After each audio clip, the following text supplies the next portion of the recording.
আজ শপথ নিচ্ছি আমি নিজ জাতির প্রতি চির অনুগত থাকব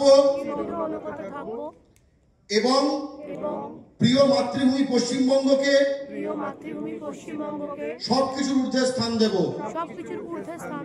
একজন বাঙালি হিসেবে আমি বাঙালি জাতির অধিকারের জন্য আজীবন লড়াই করব এবং একজন ভারতীয় নাগরিক হিসেবে ভারতের সকল শত্রুর বিরুদ্ধে লড়ব। আমি সকল বাঙালির চাকরি, ব্যবসা, বাজার, পুঁজি সহ সর্বক্ষেত্রে জাতির সমৃদ্ধি ও ঐক্যবদ্ধ লড়াইয়ের লক্ষ্যে নিবেদিত হব। আমি কোনো ধর্ম বা লিঙ্গের প্রতি অসম্মান প্রকাশ করব না।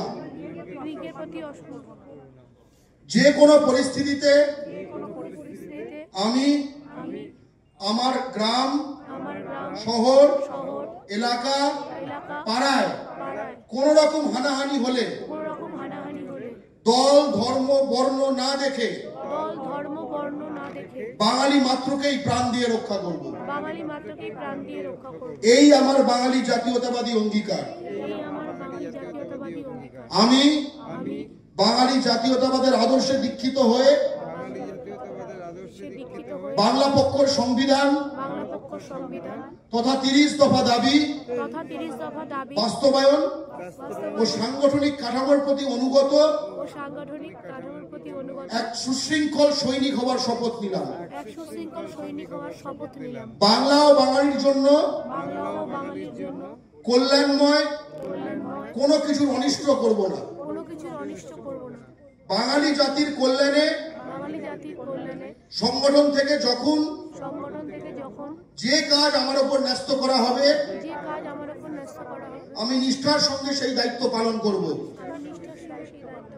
আমি কখনোই সংগঠন বিরোধী কাজকর্মে উৎসাহ দেব না বা সংগঠন বিরোধী কাজকর্মে লিপ্ত হব না। সংগঠন, সাংগঠনিক কাজকর্ম, আদর্শ এবং ভারতের সংবিধানের প্রতি সর্বোচ্চ সম্মান প্রদর্শন করব। জয় বাংলা।